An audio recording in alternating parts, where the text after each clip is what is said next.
이제 오늘의 말씀을 위하여 다 같이 자리에서 일어나셔서 나눌 말씀을 함께 봉독하겠습니다.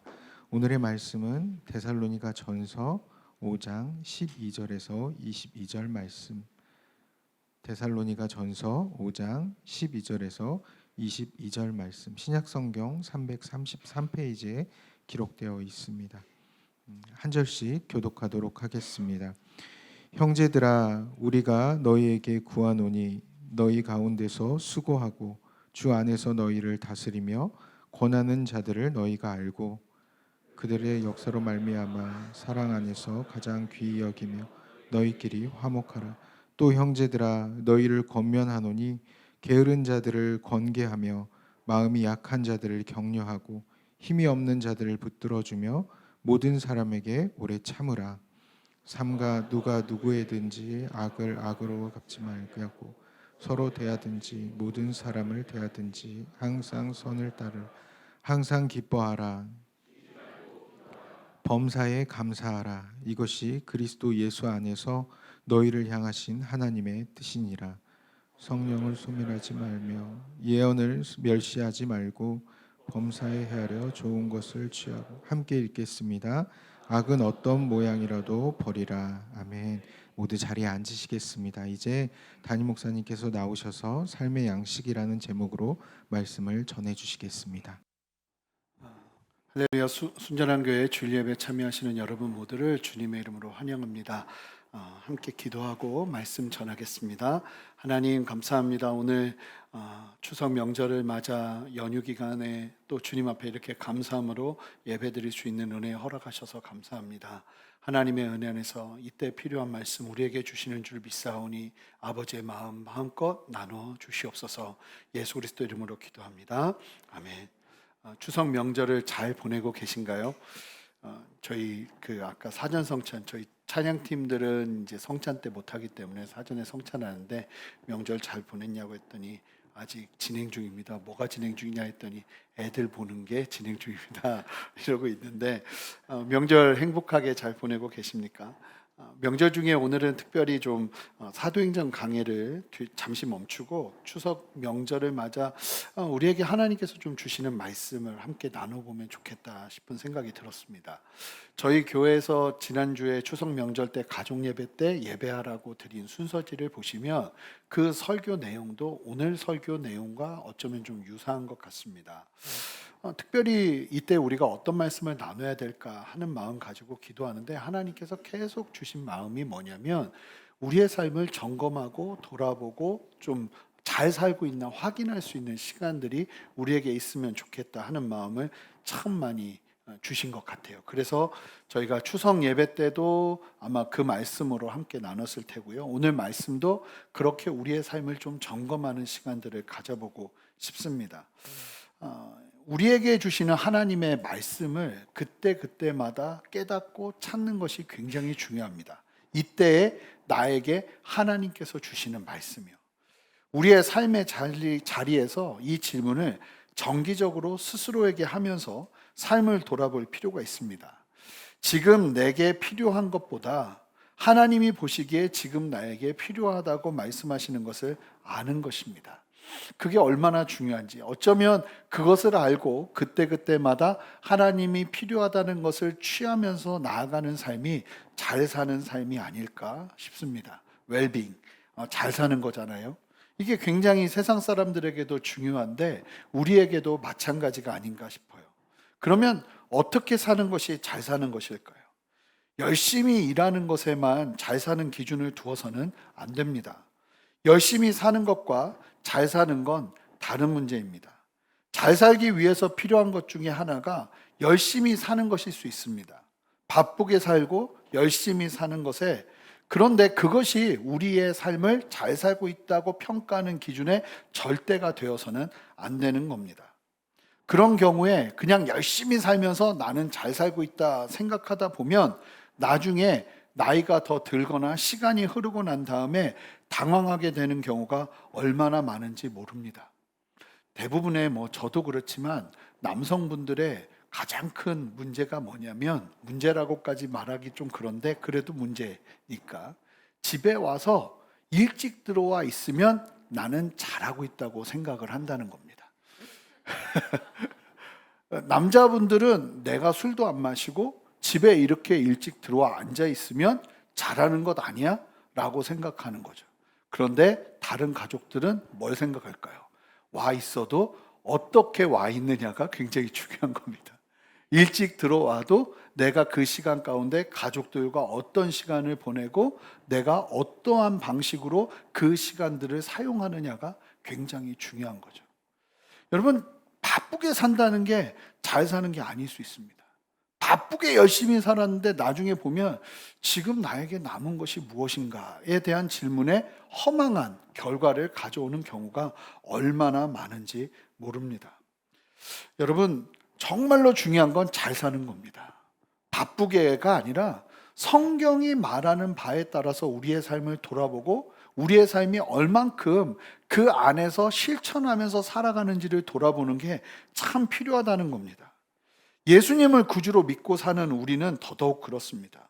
어떻게 사는 게 잘 사는 것일까요? 그 답은 언제나 성경에 있다는 겁니다. 오늘 말씀을 대하면서 함께 우리의 삶을 점검해 보는 시간을 가질 텐데요. 오늘 설교 제목이 삶의 양식입니다. 먹는 양식이 아닙니다. 그래서 일부러 영어 제목을 붙여놨습니다. 그리스도인으로서 살아가면서 자연스럽게 새겨져야 되는 습관, 방식 같은 거예요. 이것이 어떤 것이어야 하는가에 대한 답을 오늘 말씀에서 좀 찾아보고 싶습니다. 내가 예수님 믿고 나서 살아보니 내 삶이 이렇더라 하는 모습이 어때야 하는지를 오늘 말씀 속에서 찾아보고 싶은 겁니다. 특별히 오늘 본문은 데살로니가 전서 말씀인데 이 데살로니가 교회는 바울이 2차 전도여행 때 빌립보 교회를 개척하고 나서 3주만 개척하고 도망쳐 나간 곳입니다. 그러니까 이 데살로니가 교회 교인들은 목회자로부터 양육을 3주 받았습니다. 그리고는 목사님이 위험해서 도망쳐버리고 그 다음에 남겨졌는데 계속 생존한 교회입니다. 계속 성장했고 계속 믿음의 모임들을 계속하면서 예배하면서 하나님 앞에서 예수 그리스도를 믿는 성도로서의 삶을 살아낸 교회가 데살로니가 교회예요. 그러니까 굉장히 좀 특이한 교회죠. 근데 특별히 이 지역에 가지고 있었던 신앙의 종말, 멸망, 뭐 이런 거에 대한 관심이 굉장히 일반적인 사람들도 많았어요. 그러다 보니까 예수님의 복음을 듣다가 예수님이 다시 오신다, 세상에 종말이 있다 하는 것 때문에 이 데살로니가 사람들이 굉장히 여기에 관심을 많이 갖습니다. 예수님 곧 오실 거라는 믿음이 있었는데 문제가 생겼어요. 어떤 문제가 생겼냐면 성도들이 빨리 죽는 거예요. 1, 2년 그 사이에 이제 바울이 떠나고 데살로니가 전서 이 편지를 받기 전까지도 성도들 안에 죽는 사람들이 발생하게 된 거예요. 그러니까 이 성도들이 당황하기 시작합니다. 이 사람이 죽었는데 그럼 예수님 부활하실 때 이 죽은 사람들은 어떻게 되느냐. 그래서 이런 것 때문에 막 어려워하다 보니까 바울이 이 3주 만에 개척하고 나간 이 데살로니가 교회가 너무나 궁금해서 고린도에 정착해 있을 때 디모데를 데살로니가에 보내요. 그리고는 소식을 듣고는 이런 문제가 있다 하는 것을 이제 듣고 고치고 새롭게 가르치기 위해 쓴 서신서가 데살로니가 전서거든요. 그러다 보니까 여기에는 종말론에 관한 깊은 통찰이 있고 아마 가장 특정적으로 종말에 어떤 일이 일어나는지, 그래서 예수님이 부활하실 때 먼저 죽은 자들이 육신의 부활로 예수님을 만나고 그리고 살아있는 채로 예수님의 종말을 보는 사람들이 부활의 몸을 입게 될 것이다 하는 말씀이 사실 여기에 담겨 있습니다. 그래서 종말에 관한 말씀들이 굉장히 많이 담겨 있죠. 그러면서 이 데살로니가 교인들에게 종말을 사는 우리가 어떻게 삶을 살아야 하는지, 종말이 언제라고, 말세가 언제라고 이야기하고, 말세를 살아가는 우리, 종말은 이제 주님 오시는 때니까 말세를 살아가는 우리가 어떻게 살아가야 되는지. 사도행전 때도 말씀드렸는데 말세가 언제라고 그랬죠? 예수님께서 승천하시고 난 다음에 성령이 오시고 난 이후부터 예수님이 다시 오시는 그때까지가 말세예요. 지금 우리는 말세의 시기를 살고 있는 거예요. 그러니까 우리에게도 적용되는 말씀이겠죠. 그럼 말세를 살아가는 우리가 삶을 어떻게 살아가야 하는가에 대한 답을 오늘 말씀이 아주 건강하게 성령께서 바울에게 아주 강한 감동을 주시면서 말씀하고 있는 겁니다. 그래서 오늘 말씀을 좀 살펴보면서 여러분 좀 체크해 봤으면 좋겠어요. 나는 여기에서 말하고 있는 이런 도전들을 얼만큼 누리고 살아가는가? 자, 오늘 말씀을 보면 크게 두 가지의 영역에 걸쳐서 도전하는 것을 보게 됩니다. 자, 성도는 첫 번째로 관계의 영역에 있어서 다른 사람들과 관계할 때, 성도들과 관계할 때 어떻게 관계하며 살아가야 되는지에 대해서 이야기해. 이게 성도의 삶의 양식이다. 교인들뿐만 아니라 믿지 않는 세상을 향해서도 성도들은 어떻게 관계하며 살아가야 되는가. 두 번째, 그러면 그러한 삶을 살 수 있도록 개인 신앙생활은 어떠해야 하는가, 경건의 삶은 어떠해야 하는가, 이 두 가지의 영역에 있어서 오늘 말씀이 도전을 하고 있습니다. 그래서 오늘 말씀이 말하는 바를 따라서 함께 좀 살펴볼 텐데, 먼저는 관계, 그러면 성도들은 세상 속에서, 교회 안에서 어떻게 관계하며 살아가야 되는가, 여러 다양한 관계들, 특정한 관계들까지 이야기를 해주고 일반적인 관계 속에서 성도가 어떻게 살아야 될지까지 이야기를 해주고 있는데, 첫 번째는 바울이 말하는 건 교회 지도자와 성도들과의 관계가 어떠해야 되는지를 성도의 양식으로 이야기해 주고 있어요. 우리 함께 12절부터 13절 아주 길게 이야기를 하고 있거든요. 12절부터 13절 말씀을 여러분들이 읽어주시면 감사하겠습니다. 읽겠습니다. 시작. 형제들아,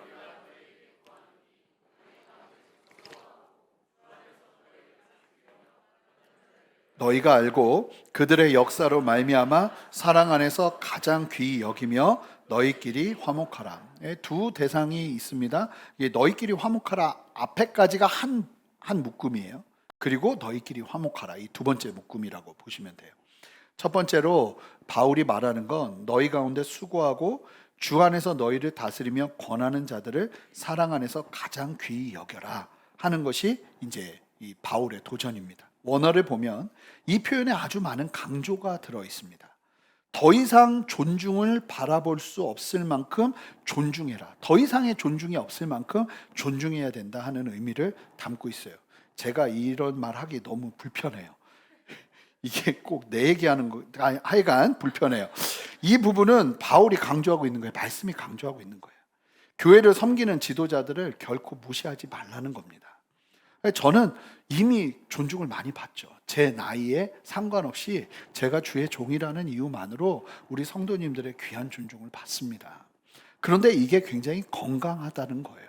우리 장로님들도 마찬가지고 우리 안수 집사님들, 권사님들도 마찬가지고 교회 안에서 그렇게 서로 존중을 받으셔야 됩니다. 여러분, 교회를 섬기는 지도자들을 결코 무시해서는 안 됩니다. 이게 삶의 양식이 되어야 한다는 겁니다. 이런 존중은 사랑 안에서 이루어져야 하죠. 여러분, 이 말씀이 무시되지 않기를 바랍니다. 이 말씀이 삶의 양식으로 새겨지시기를 주님의 이름으로 축복합니다. 물론 여러분, 중요해요. 의견을 논하는 중에는 저랑 반대할 수도 있고 다른 의견을 말할 수 있어야 돼요. 당연하죠. 그러나 기본적으로 서로 사랑 안에서 가장 귀히 여기는 자세는 세워져 있어야 하는 거예요. 저도 마찬가지죠. 저는 한 번도 성도님들에게 제가 높은 자리에 있는 것처럼 대한 적도, 그리고 문자도 그렇게 보낸 적도 없습니다. 그냥 저도, 이건 목회자의 입장에서는 기본적인 거죠. 제가 여러분들을 섬겨야죠. 근데 성경에서는 뭐라고 말하냐면 교회 지도자들과의 관계에서 이것이 삶의 양식이 되어야 된다고 도전하고 있다는 거예요. 안타까운 건 어떤 분들을 보냐면 꼭 어디를 가면 지도자나 권위자와 부딪히고 싸우는 분들이 있어요. 여러분, 할 수만 있다면 그런 양식을 바꾸시길 바래요. 그 삶의 자세를 바꾸시길 바래요. 여러분 아세요? 이 야고보서 3장 1절 말씀 보여주시면 저 같은 자리는 되게 위험한 자리예요. 나중에 저는 심판이 좀 다릅니다. 여러분들보다 더 중합니다. 제가 어떤 말을 했느냐에 따라 성도들이 실족하기도 하고 실망하기도 하고 교회를 떠날 수도 있잖아요. 이 자리는 그만큼 위험한 자리입니다. 여러분, 대우받는 자리 아닙니다. 그렇기 때문에 이 자리가 건강하게 유지될 수 있도록 성도들이 교회 지도자를 대해야 되는 방식이 있고 교회 지도자가 성도들을 사랑해야 되는 방식이 있는 겁니다. 저 같은 목회자들과 장로님들과 교회의 지도자들과 같은 우리 집사님들은, 권사님들은 이 말씀 기억해야 됩니다. 선생된 우리는 더 큰 심판을 받게 됩니다. 그렇기 때문에 그러한 자리에서 더 겸손히 나가야 되는 것이죠. 그러니까 저는 지도자의 덕목을 이야기하지 않는 이유는 이건 너무나 당연한 것이기 때문이 아닐까라는 생각이 듭니다. 뭐 누구라도 사랑해야 되죠. 그리고 성도들과의 관계는, 그러면 두 번째로 이제 성도들과의 관계는 어떠해야 되는가? 13절 말씀 마지막을 보시면 너희끼리는 무조건 화목하라. 여러분, 고린도후서 5장 18절 말씀 보세요. 우리의 모든 직분은, 교회 안의 모든 직분은 목적이 있어요. 가야 되는 방향성이 있어요. 방향성이 뭐냐면 흠집 잡고 사람들 힘들게 하고 어렵게 하는 게 아니라 무조건 뭐 해야 되냐면 화목해 하는 게 우리의 직분의 목표예요. 여러분, 내가 목회자로, 내가 장로로, 내가 권사로, 내가 집사로, 서리 집사로 세워질 때 우리의 목표는 다른 데 있지 않아요. 화목해 하는 거예요. 그러니까 여러분들은 어디를 가든 성도들과 모일 뿐만 아니라 교회 안에서 뿐만 아니라 세상 어디서든 여러분들이 가면 피스메이커의 역할을 감당하는 은혜가 있으시기를 주님의 이름으로 축복해요. 여러분, 어딜 가도 거기서 여러분들이 딱 오는 순간 욕하던 사람도 불편해지는 역사가 일어나야 되는 거예요. 화목해 되는 역사가 일어나야 되는 거예요. 왜 그런 사람이 있잖아요. 오기만 해도 기분 좋은 사람. 근데 오지 않았으면 하는 사람이 우리가 아니길 바래요. 왜 있잖아요. 어딜 가도 그 사람 같이 가면 너무 좋고 재밌고 기쁘고 감사한 사람. 여러분, 우리 모두가 그런 사람이 되어야 할 줄 믿습니다. 외향적인 사람이 되라는 게 아니에요. 외향적이지 않고 내성적이라도 그런 영향력을 흘려보내는 사람들이 있어요. 여러분, 우리는요 화목해하는 직분을 가지고 이 땅을 살아가는 사람들입니다. 그러니까 그리스도인의 삶의 양식은 화목이에요. 가족들과도 누구와도. 그러니까 여러분들 스스로를 좀 돌아보세요. 예수 그리스도를 믿고 있는데도 나만 나타나면 사람들이 경직되고, 알잖아요. 이 내가 알거든요. 나만 나타나면 사람들이 경직되고 어려워하고 힘들어하고 있다. 그러면 내가 무언가 바꿔야 될 게 있겠구나 하는 마음을 가지고 오늘 말씀에서 여러분들의 삶을 조종하는 거죠. 이게 좋은 게 아니구나. 이게 그런 생각하시면 안 돼요. 이게 좋은 거라고 생각하시면 안 돼요. 내가 나를 어려워해야 되고, 나를 무서워해야 되고, 나를 두려워해야 된다는 생각은 세상의 권세 방식이지 하나님 나라의 방식이 아니에요. 예수님 아시잖아요. 예수님이 지나가니까 그 당시에 애들은 사람 취급을 못 받았어요. 그러니까 아무 어른에게나 달려가지 않아요. 애들이 멍청하지 않아요. 달려가면 두들겨 맞아요. 그런데 예수님께 달려갔다고요. 무슨 얘기일까요? 예수님이 그만큼 굉장히 편한 분이었다는 거예요. 아주 편한 분이었다는 거예요. 여러분, 세리들과 창기들이 예수님 저와 함께 이야기가 다 가주세요 라고 이야기할 정도면, 여러분, 이게 영적 성숙인 거예요. 영적 성숙은 내 부류와 맞는 사람들, 내 수준과 맞는 사람들과 어울릴 수 있는 그런 고차원적인 태도를 가지는 게 영적 성숙이 아니고요. 영적 성숙은 어떤 사람을 만나도 예수 그리스도의 향기를 낼 수 있는 게 영적인 성숙입니다. 성경책 이렇게 들고 할렐루야, 이게 영적 성숙이 아니에요. 그런 생각하지 마세요. 그게 아니라 우리의 진짜 영적 성숙은 누구를 만나도 누구와도 화목할 수 있는. 예수님은 그 당시에 가장 화목하기 어려운 사람들과 가장 친하셨습니다. 어렵고 힘든 사람들, 세상 사람들 봐주지 않는 사람들. 전 지난주에 새벽 설교하면서도 은혜가 많이 된 게, 이 맹인 바디메오가 초대교회의 중요한 인물이 됐다는 거 아니에요. 이 거지 맹인 바디메오가 예수님 만나고 나서 그 다음부터 예수님을 따르기 시작하면서 이 사람이 초대교회의 중요한 어떤 인물이 되었다는 거 아니에요. 교회는 그런 곳이 되어야 되는 거예요. 그냥 화목해야죠. 내 부류와 내 수준과 대화 나눠봤더니 이 사람 말이 안 통하는, 이러는 데가 아니라는 거예요. 교회는 누구를 만나도 이 설교 준비한 것보다 더 길어지는 이유가 분명히 있을 거예요. 우리 안에 화목이 필요한 거예요. 여러분, 그래서 성령 충만하게 예루살렘 교회가 세워지니까 여러분 뭐합니까? 코인노니아 하잖아요. 이 성령 충만의 역사는 말씀과 교제와 기도예요. 여러분, 이게 건강하게 일어나는 거예요. 나에게 맞기 때문이 아니라 여러분 건강한 교제가 우리 안에 일어나야 되는 거예요. 여러분, 성도들이 함께 삶의 자리에서 화목을 이루는 것이 나의 삶의 양식이 되어야 할 줄 믿습니다. 저는 믿는 건요, 교회 생활 잘하면 사회생활 잘할 수밖에 없어요. 교회에서 이 다양한 사람들을 품고 기도할 수 있는 준비가 되면 세상에서 웬만한 사람들, 왜 그래도 적어도 직장이라는 곳에 가도 내 수준에 맞는 사람들을 만나고 내 상황에 맞는 사람들을 주로 만나지 않습니까? 그 자리에서 더 넓은 품으로 안을 수 있는 나무가 될 수 있는 겁니다. 그렇게 우리가 함께 화목의 자리로 나가는 은혜가 있으면 좋겠습니다. 특정한 사람들을 대하는 태도를 이야기해 줍니다. 그런데 이제 화목을 하되, 화목은 무조건 잘해주는 것만이 아니죠. 자, 보시면 14절 말씀 함께 읽어보겠습니다. 함께 읽습니다. 시작. 또 형제들아, 너희를 권면하노니 게으른 자들을 권계하며 마음이 약한 자들을 격려하고 힘이 없는 자들을 붙들어주며 모든 사람에게 오래 참으라.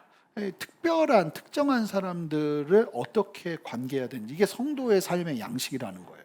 첫 번째, 게으른 자들은 절대로 그냥 지나치면 안 되는 게 우리의 삶입니다. 성도들은 게으른 자들을 권계하라고 이야기하는데, 이 게으른 자는 단순히 우리가 생각하는 그런 게으름이 아니라 무질서하게 제멋대로 행동하며 절제 없이 일하기를 싫어하는 사람들을 말합니다. 이런 사람들은 그냥 훈계하라는 게 아니라 문법적으로 보면 지속적으로 일관되게 계속 권계하라고 하고 있어요.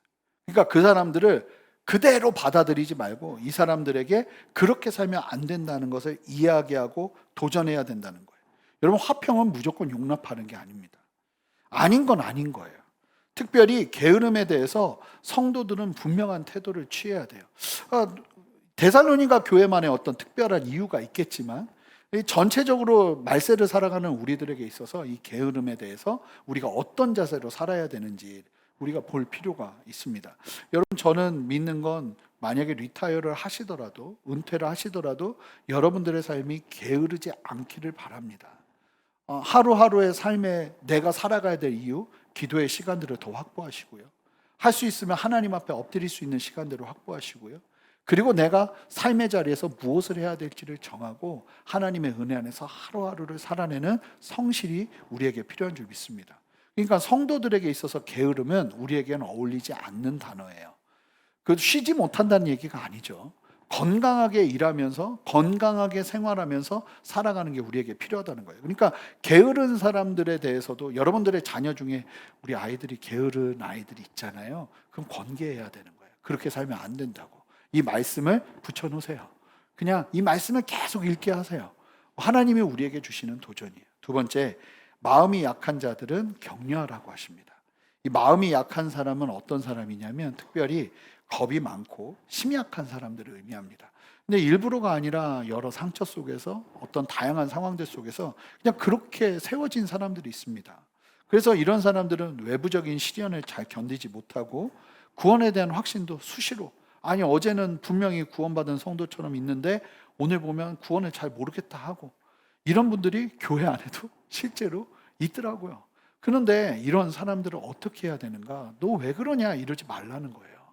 끊임없이 이 심약한 사람들, 마음이 약한 사람들은 격려하는 게 우리 성도의 양식이 되어야 된다는 겁니다. 혹시 이런 분들 계속 양육해 보신 적 있나요? 쉽지 않습니다. 이 격려보다는 화가 많이 납니다. 왜냐하면 가르쳐 놨는데 또 다시 제자리에 가 있는 것 같고, 또 제자리에 가 있는 것 같고, 이게 쉽지 않아요. 그러다 보면 막 마음 가운데, 근데 이럴 때 이런 말씀이 우리의 양식이 되는 거죠. 여러분, 우리는 그런 분들을 끊임없이 격려해야 됩니다. 아예 언제까지요? 저러다가 사람들이 변하겠어요? 그런 약한 사람들이잖아요. 그럼에도 불구하고 성경이 말할 때는 분명한 이유가 있습니다. 우리가 그걸 신뢰하고 계속 격려하는 거예요. 힘없는 자들은 붙들어 주라고 합니다. 영혼이 연약한 사람들을 말합니다. 낙담과 유혹에 약한 사람들, 막 계속 죄 가운데 넘어지고, 이런 사람들은 어떻게 하냐면 붙들어 주라는 거예요. 그냥 그렇게 살게 두지 말라는 거예요. 이런 사람들을 붙들어 주는 곳이 교회여야 한다는 거예요. 지금 내가 힘이 없어요. 그러면 어디에도 나를 붙들어 줄 대상이 없는 거예요. 그러면 되게 불행한 거죠. 교회는 그런 사람들을 붙들어 주는 곳이 되어야 한다는 겁니다. 그리고 도전합니다. 모든 사람에게 오래 참으라. 이게 이제 기본이에요. 사랑은 오래 참는 것이죠. 쉽게 말하면 사랑하라는 거예요. 모든 사람에게 오래 참으라고. 여러분, 마음이 약하고 힘없는 자들을 격려하고 붙들어주는 곳, 오래 참아주는 곳이 교회요, 성도들이 되어야 할 줄 믿습니다. 여러분, 세상은 안 그러니까 우리가 힘들어요. 왜냐하면 세상은 잘하는 사람들을 격려하고 뛰어난 사람들을 붙들어 주죠. 그런데 우리는 그 반대라는 겁니다. 그러니까 우리가 이 말씀 안에서 우리의 생각, 사고체계 자체를 바꿔야 됩니다. 바꿔야 돼요. 마음이 약한 사람들, 힘없는 사람들을 격려하고 붙들어 주는 곳이 오히려 교회여야 하는 거예요. 그러니까 사실은 교회에서 상 받는 사람들은, 이게 또 오해하면 안 되는데, 상 받는 분들은 사실은 조금 연약한 분들이 격려하면서 상을 받아야 되는 거죠. 교회 안에서 막 더 뛰어난 사람들이 막 인정받고 이런 곳이 되면 안 되는 거예요. 교회는 진짜 상을 받아야 되고 격려를 받아야 되는 사람들은 사실은 좀 약하고 연약하고 힘든 사람들, 이런 분들을 좀 세워주고 격려해주고 이러는 시간이 필요하죠. 예수님이 그러셨죠. 제자들, 은혜 입은 사람들을 보시면 하나같이 다 그런 사람들이었습니다. 약하고 힘없고 연약한 사람들, 예수님을 만나 힘을 얻고 격려를 받으며 하나님의 나라를 세우는 일꾼들이 되죠. 참 쉽지 않습니다. 마음이 약한 자를 격려한다는 게 밑빠진 독에 물 붓기 같을 때가 참 많아요. 그러나 우리는 포기하지 말아야 된다는 겁니다. 저도 이 말씀 준비하면서 저를 많이 돌아보게 되고, 우리 특별히 목자님들 아시잖아요. 목자로 있으시다 보면 진짜 그럴 때가 많아요. 어떤 분들은 계속 다람쥐 쳇바퀴 돌듯이 계속 같은 문제 가운데 있을 때 너는 왜 그러냐 이러는 게 길이 아니라는 거예요. 그래도 붙들어주고 격려해주는 게 교회여야 한다는 거죠. 그러니까 얼마나 이 교회가 쉽지 않은 곳입니까? 이렇게 나가야 되는 곳이 교회여야 한다는 거예요. 그런데 우리는 반드시 이러한 삶을 살아야 될 줄 믿습니다. 그리고 나서 이제 관계 말고 특별히 악을 대하는 성도의 자세를 이야기합니다. 악을 대하는. 이 성도가 인생을 살면서 악을 만날 때, 악한 경우를 만날 때, 아주 못된 경우를 만날 때 어떻게 살아가야 되는가, 이게 양식이 되어야 된다는 거예요. 자, 15절 한 목소리를 읽어보겠습니다. 시작.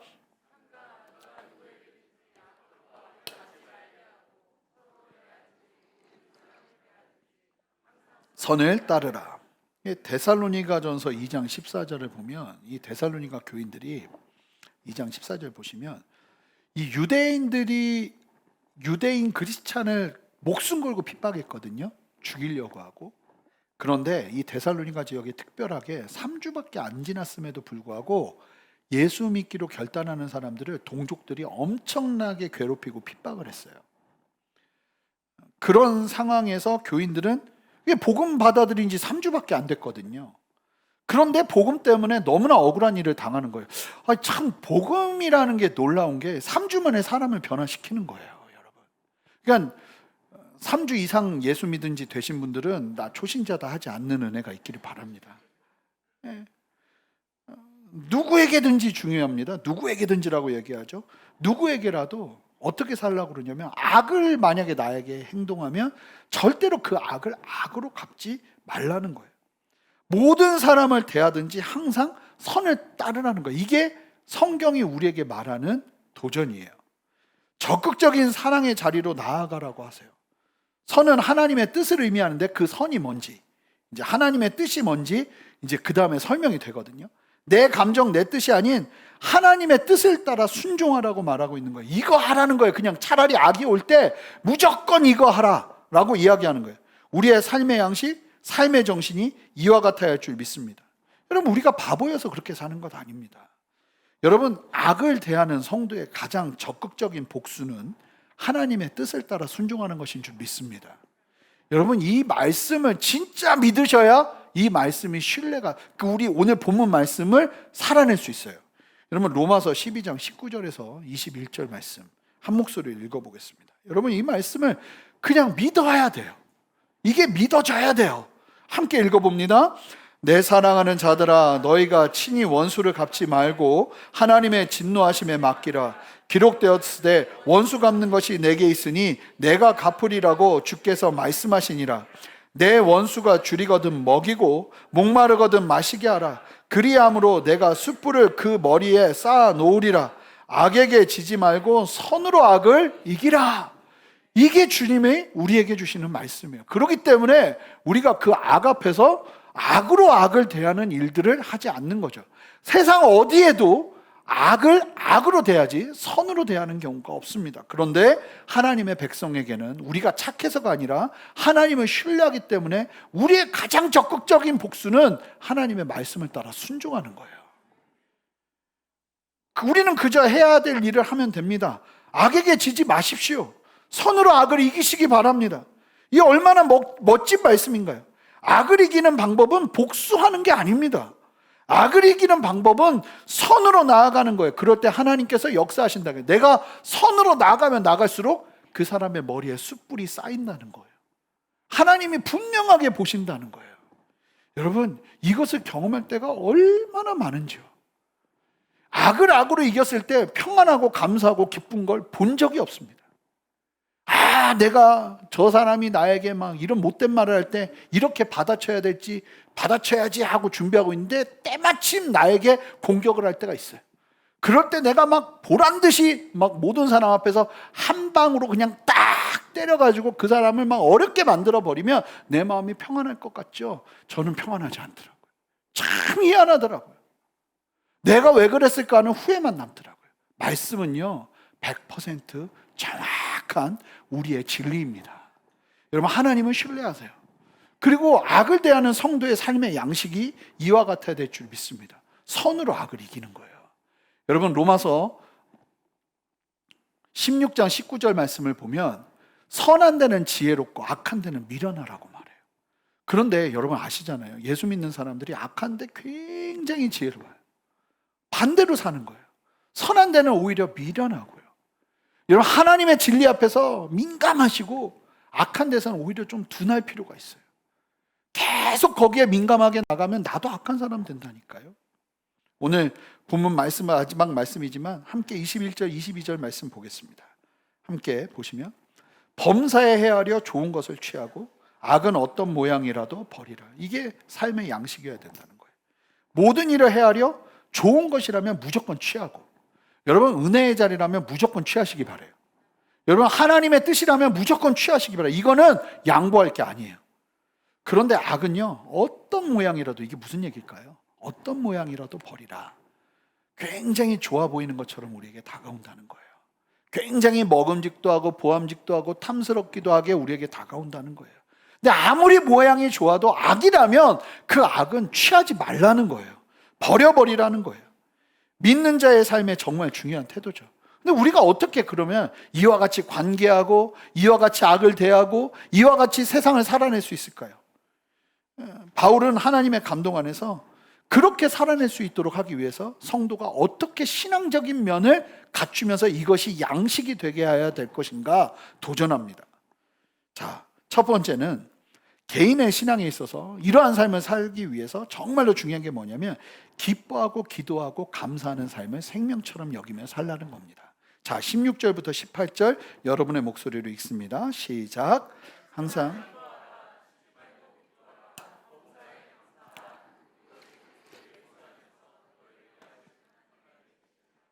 여러분 보시면 이것이 하나님의 뜻이라고 그랬잖아요.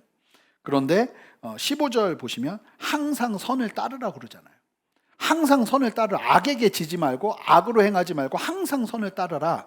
이게 항상 선을 따르라는 게 뭐냐면 그 선이 뭐냐? 이게 하나님의 뜻이다 하면서 설명하는 게 16절, 17절, 18절이에요.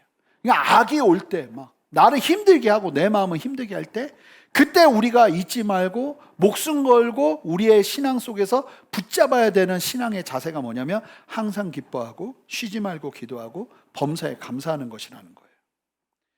이 말씀이 맞아요. 예수님을 믿고 주님을 따라서 산다고 하는데 보면 충만하다가 언제 무너지냐면 어느 한순간 무너지더라고요. 어느 한순간 갑자기 이상한 짓을 해버리더라고요. 예수 믿으면서도.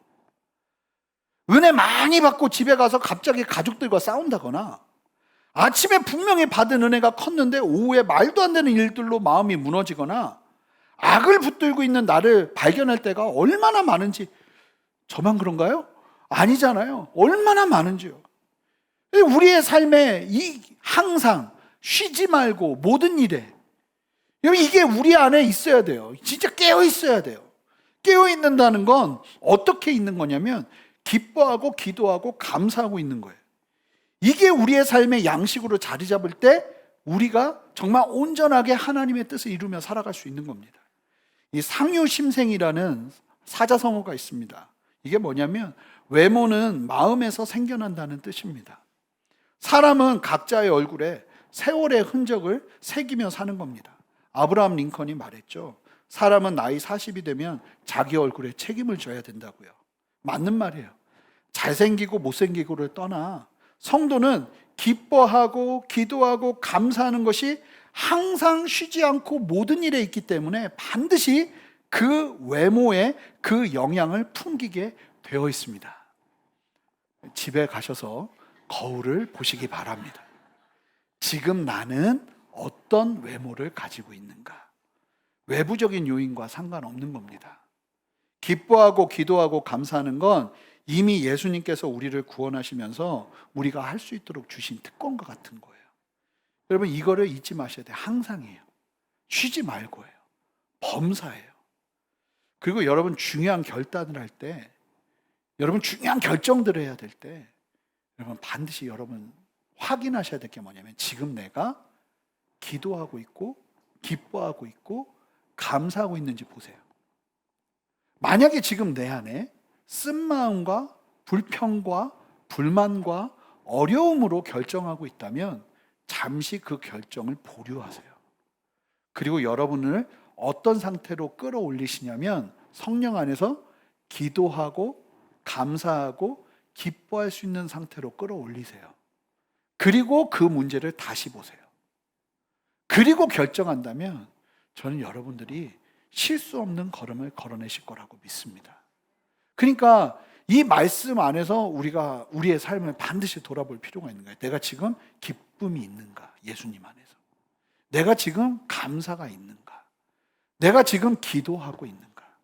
이게 빠진 상태에서 내 감정의 어떠함으로 내가 움직이려 한다면 이거는 예수님의 뜻이 아닌 거예요. 아무리 좋아 보이는 것도 예수님의 뜻이 아닌 거예요. 우리를 향한 하나님의 뜻이에요. 그 뜻 안에서 우리가 여러 상황들과 환경들 속에서 결정하며 나가는 거죠. 내가 무언가를 결정하는데 내 안에 기쁨이 있고 감사가 있고 기도가 있다면 여러분 담대하게 그 걸음 걸어내시기 바라요. 맞네 안 맞네 생각하지 마시고 그냥 주님과 함께 동행하면서 걷는 거예요. 근데 뭐가 위험하냐면 주님의 뜻과 상관없는 삶의 상태 안에서 결정하는 것들이 우리를 어렵게 하는 거예요. 확 분노하면서 갑자기 확 저질러 버리는 일들, 이런 것들이 우리의 인생을 어렵게 하는 거예요. 여러분 돌아보시기 바랍니다. 두 번째는, 그러니까 첫 번째는 신앙 안에서 항상 기뻐하고 쉬지 말고 기도하고 범사에 감사하는 것. 두 번째는 말씀과 성령의 사람이 되라는 겁니다. 자, 19절 20절 말씀 한 목소리 읽어보겠습니다. 시작. 성령을 소멸하지 말며 예언을 멸시하지 말고.